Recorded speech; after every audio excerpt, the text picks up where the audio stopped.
Alors, bonjour le Québec. Aujourd'hui, je vais prendre un moment pour vous montrer comment changer et mettre une cartouche dans, dans les appareils CryoProbe, dans la famille CryoProbe, alors le X, X+, M, O, XP. OK? C'est toute la même façon.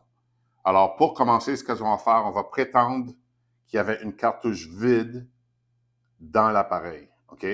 Alors, la seule façon qu'on va savoir qu'il y avait une cartouche vide dans l'appareil, c'est en pesant sur le bouton, il y a juste de l'air qui va sortir. OK? Quand il y a juste de l'air qui sort, c'est le temps de changer la cartouche. Étape numéro 1. On enlève notre embout. Étape numéro 2, on va peser sur le bouton et laisser l'air sortir. Et je vais vous le montrer avec un sound effect. Quand l'air est sorti, on dévisse le capuchon. OK? Et vous avez votre cartouche vide ici. Maintenant, je vais vous encourager à accumuler vos cartouches vides. Et lorsque vous en avez quelques-unes, vous pouvez aller à l'éco-centre et je vais vous encourager de les recycler avec le métallique. OK? Alors, on retire notre cartouche vide. Et maintenant, la prochaine étape va être très, très importante. On va regarder à l'intérieur de l'appareil. Et puis, il faut que ça soit d'une couleur métallique. OK? Il faut que la couleur soit métallique. Si la couleur est blanche, alors ça veut dire que l'ancien perforateur est resté dans l'appareil. Il faudra trouver une façon de l'enlever. On peut retourner, l'enlever, mais il faut le retirer, que ça soit d'une couleur métallique. OK? Ensuite, on va ouvrir notre blister pack. Très facile.